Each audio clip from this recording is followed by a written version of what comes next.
wabarakatuh. Perkenalkan, nama saya Kristanti. Saya berasal dari Universitas Palangkaraya dari Kota Waringin Barat yang terletak di Provinsi Kalimantan Tengah. Kali ini saya akan mereview mengenai program mengajar di Kemendikbud yang sudah saya laksanakan kemarin. Di sini mengenai Merdeka Belajar. Kebetulan saya sendiri dari Fakultas Keguruan dan Ilmu Pendidikan. Jadi kalau mengenai Merdeka Belajar sudah tidak asing lagi bagi saya karena dosen sudah menjelaskan berkali-kali mengenai Merdeka Belajar, yaitu pembelajaran yang dilakukan tidak hanya di dalam ruangan atau dalam lingkup sekolah, tetapi juga dapat dari rumah ataupun lingkungan masyarakat, dan juga tidak harus bersumber dari guru tetapi juga dari orang lain. Dan kebetulan saya tahu program ini dari kakak tingkat saya yang bergabung dalam Merdeka Belajar Kampus Merdeka. Dan mungkin awal dari saya ikut mengikuti kegiatan ini iming-iming karena dibayar. Dan berikutnya karena kebetulan saya tuh sekarang sedang tidak berada di Palangkaraya tetapi di kampung saya. Dan di kampung saya ini karena COVID, jadi pembelajaran dilakukan di rumah. Dan karena lingkungan saya terletak di antara perusahaan sawit, jadi banyak sekali orang tua yang sibuk bekerja dan tidak terlalu memperhatikan anaknya ataukah belajar atau tidak di rumah. Dan di sekitar lingkungan saya banyak sekali anak-anak yang lebih suka bermain gadget, bermain game daripada belajar. Jadi saat pulang sekolah mereka lebih bermain bersama teman, seperti memancing, mandi di sungai, dan juga bermain layang-layang. Karena di sini COVID, pandemi, jadi di sekolah tuh pembelajaran dilakukan hanya seminggu 1 kali.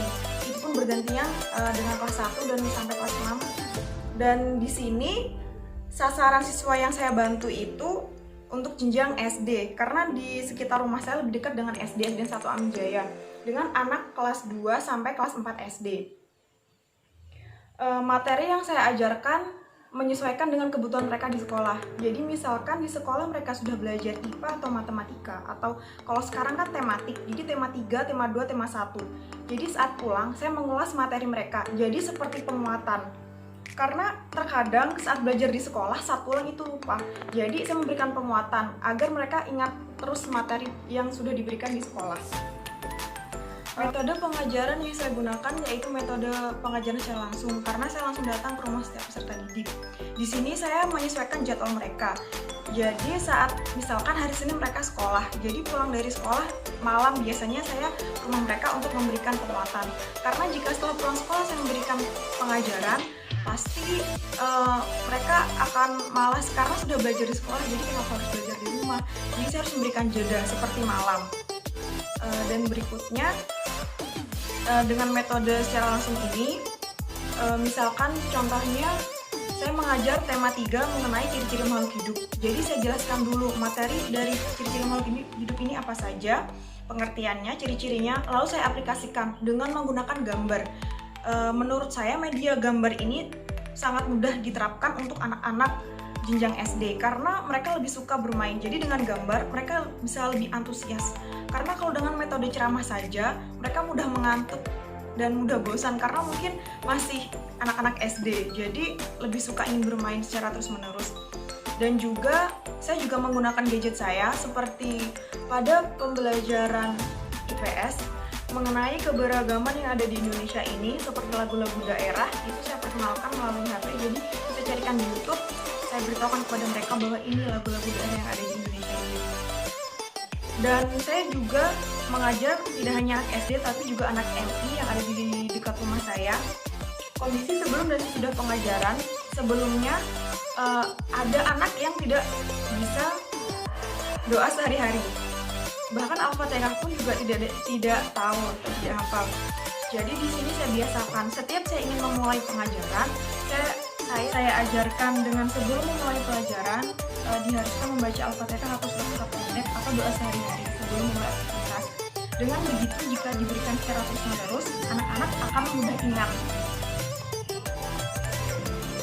Seperti adik sepupu saya, itu mungkin karena orang tuanya sibuk berjualan, jadi kurang perhatian atau kurang pantauan. Jadi saat bermain HP dibiarkan. Maka dari itu, saya ingin membantu dia agar tidak terlalu fokus dengan HP, tetapi dengan pembelajaran juga. Apalagi saat ini kan terjadi pandemi, jadi anak-anak lebih banyak menghabiskan waktunya di rumah karena sekarang pembelajaran kan dengan metode daring dan juga luring. Sedangkan luring kan dilakukan hanya seminggu sekali, jadi kebanyakan daring. Dan untuk peserta didik jenjang SD untuk terpaku kepada gadget itu tidak kurang efektif karena jika menggunakan seperti Google Classroom, Classmeet, atau Zoom, itu kan mereka belum paham dan mungkin hanya bermain-main. Jadi guru-guru lebih mengirimkan tugas hanya menggunakan WhatsApp saja dengan berupa tugas tanpa penjelasan. Nah, oleh karena itu dengan saya membantu mereka dalam mengerjakan tugas dan memberikan seperti gambaran-gambaran materi, itu dapat membantu mereka untuk belajar di rumah. Dan juga saat ini anak-anak kan tidak bisa bermain di luar, jadi harus di dalam rumah terus-menerus. Mereka juga pasti kan bosan, bermain game menjadi tidak efektif. Jadi saya mengajak mereka tidak hanya belajar sendiri, tapi bisa melakukannya seperti membuat kelompok bareng atau video. Saya tuh paling ingat waktu pembelajaran mengenai keberagaman budaya yang ada di daerah. Pada pelajaran itu, saya menyuruh satu orang untuk membaca cerita yang ada di buku tersebut. Dia membaca dengan gaya dia sendiri, ditertawakan oleh teman-temannya. Di sini saya menegur dengan cara menasihati teman-temannya secara baik-baik.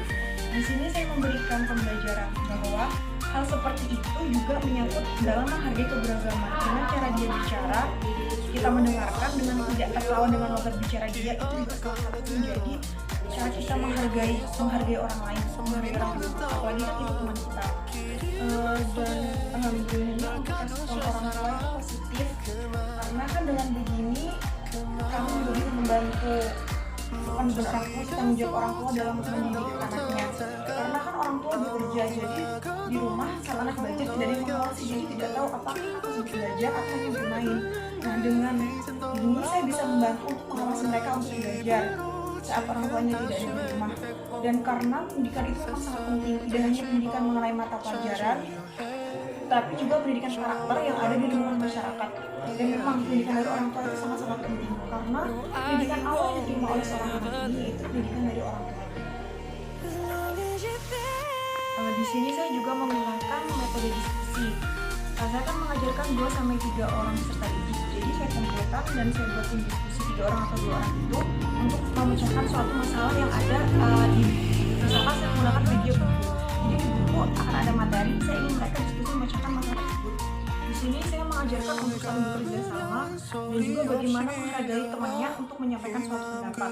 Di sini saya juga memberitahukan apa saja hal yang boleh untuk bekerja sama dan tidak boleh bekerja sama, agar saat UAS atau ujian nanti mereka tidak menontek. Jadi saat pembelajaran berdiskusi mereka sudah diajarkan sejak dini, sejak saat ini, agar lebih aktif lagi dan tidak egois karena ingin mengungkapkan pendapatnya sendiri, jadi pendapat orang lain tidak didengarkan. Oke, mungkin itu yang saya alami atau pengalaman luar biasa menurut saya, karena sebelumnya saya belum pernah mengajar. Saya hanya observasi ke sekolah tetapi tidak mengajar langsung ke peserta didik. Dan saya juga berterima kasih kepada Kemendikbud untuk program ini. Jadi program ini juga membuat saya sebagai bekal saya untuk PPL nanti ke depannya. Saya ucapkan sekian dan terima kasih. And I told you right from the start, you just say the word and I go. No, it doesn't matter how far, 'cause your love is all that I know. Baby, you just stay where you are, and you know I won't be too long. Hold on, hold on. Remember when I told you no matter where I go, I'll never leave your side, you will never be alone. Even when we go through changes, even when we're old, remember that I told you I'll find my way back home.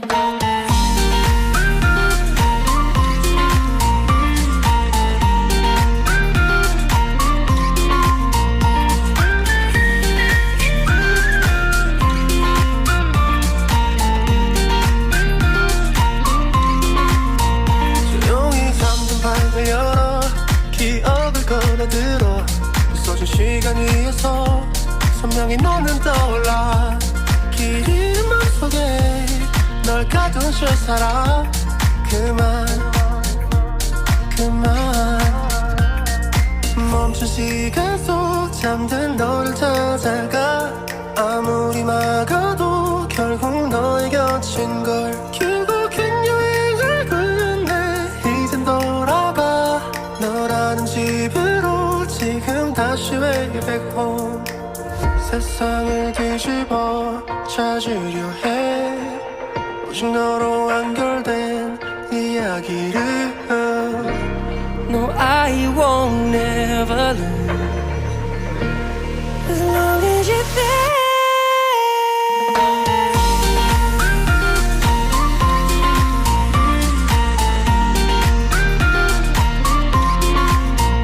빛이 다 꺼진 여기 나를 안아줘